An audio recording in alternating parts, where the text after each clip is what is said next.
Pangutana sa akong followers na very supportive kayo siya. Na siya ang nag-aaway pa mini afam. Kay syempre kanang minsan ako manggod hilig pud ko mangutana kanang kay syempre partner nimo is kano no. Daghan man pud kong followers diri ang kano pud ang ilang mga partner. So lahi-lahi bisag pareha mi kano ang partner. Kuan gyud na siya, lahi-lahi ang batasan sa kano. Naapoy kuan nga pareha pud nato good nga kanang bagong magtiayon, bago mo nag-ipon, nag-adjust pa mo sa tanan. Yan na siya, nag-adjust pa mo sa inyong lahi ra mo sa una. Naara pud na sa inyo or ang magtiayon, kung ready na jud mo mag-build sa inyong family nga gusto ninyo nga hapsay, walay away, natural na ng normal lang na siya kanang mag-away-away ang mag-asawa. Normal ra jud na siya. Kasi kaya ko manggod isa ko kang breadwinner sa pamilya ba. Unya kanang kuan kay ba kan mairita ka ba nga wala kay kita nara ka sa balay kay syempre nag-adjust pa ka, wala pa kay papili sa ato nga time pagabot na ko sa Amerika, wala koy kita ana god ma-provide sa akong bana unsa akong gusto pero dili tanan gyud nga like ngayon magpadala ka sa imong pamilya sige ra kag pangayo ulo kay ana kay ang budget para sa inyo ha, para ra gyud na sa inyo ha. Oo, dili ka nang kada pangayo, kada buwan pangayon nimo mangita na pug kag rason unsay rason nimo kay magpadala ka sa pamilya na good. Ulaw kayo. Kana nga time mao gyud to siya nga init kay kong ulo, magsige ko pangita og bikil, ana good. So mali akong gibuhat. So kato nga time mga kasimple, na-realize pod nako ang tanan nga dili maayo akong gibuhat kanang sikag pangitag bikil no kay akong asawa man gud dili siya gusto og away. Ako init kay kog ulo sige ko pangitag away pa ana gud gulo pagulis akong bana sa balay kan work pangita kong bikil. Di na ko motingog ana gud murag nairita ko permi way kita.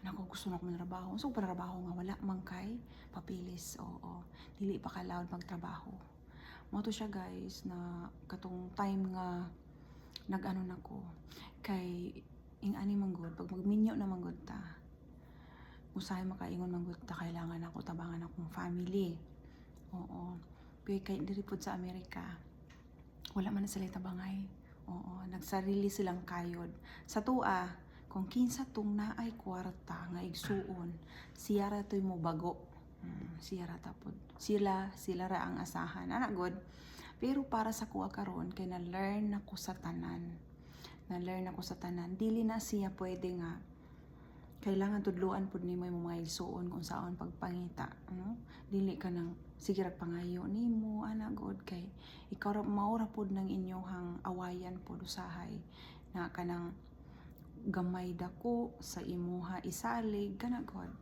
oo mausahay nang makaingon ko dili man bitaw usahay ginaingon sa kano nga oy nganong sige magkagpadala sa imong pamilya murag ma-feel man gud nato nga kuan dili man tuod na mugikan sa ilang baba pero para sa atoa dili man gud na siya nga sige tag ingana gamay dako ala sa mga igsuon ana sa pamilya no pero ako kaya naning kamo jud ko sa kong sarili nga makakwarta ko sa kong sarili o kuan kay para di na ko mangayo sa kung ano ngay gamay na ko problema di ba na problema sa mga igsuon ana dili pwede nga oy si kung igsuon tabangan nako dili na siya pwede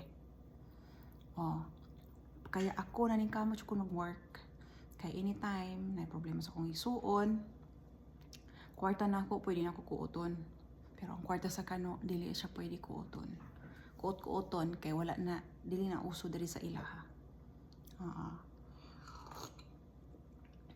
Nag-aaway mi sa kumbana. Karon lahi na jud karon.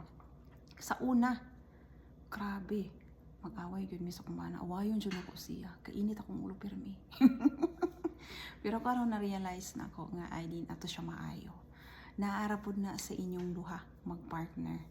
Kung ikaw na asawa ano pod dili pod mo magkasinabtan ay understanding maguna siya guys kailangan sabton pod ni mong asawa sa point sa mong asawa sa mamino man jud ko sa akong asawa sa mga ginaingon sa kuha kaya usahay gina kuan na pod nako na ay boundary dili tanan-tanan ihatag nimo ang tanan sa imuhang pamilya. Kailangan jud na ana siya boundary pod nga tudluan pod nimo sila kung unsahon pagpangita og kwarta nga makadiskarte pod sila sa ilahang gusto dito. Kay tanan dili man gud tanan nga kinabuhi nato ang atong lawas manggod, dili permi mag-work. So kailangan pud sila kabalo sila mangita didto, dili ka nang sige ra kada bulan mangayo sa imuha, ana man gud na siya. Kaya kana lang guys, understanding lang gyud sa mag-asawa, dili nga kanang ikaw ra puy sabton sa imong bana kung sa imong ugali dati sabton ra pud ka sa imong bana, dili na siya pwede. Kailangan pud understanding pud ka nga asawa kung gusto ninyong mahalumanay na kinabuhi mag-asawa. Ana na siya, walay perpektong mag-asawa, mag-away, bati away gini siya. Pero ma-realize pud nato nga usahay na pud tay pagkakamali. Ako na pud pagkakamali usahay. Kaya mo na siya ang question nimo nga oo, curious man kung usahay ka, di ba? Partner kano naay mag-asawa, mag-away-away ba na? Oo, nagadepende na siya. Ang uban dili man naga-share. Syempre, dili mo pwede i-share. Pero kung ba na anong gigay na siya, dili na siya gustong away. Ako ra ginamikil. Lalo na katong pag-abot dere nga nag-adjust pa ko sa pareha na mo ugali. Ana pero ginabog no. Pero di siya ganahan. Kaon na ta. Kato lang. Understanding lang na. Og kailangan paminawon po di mo ang side niya. Dili tanan ikaw paminawon niya. Ana na siya.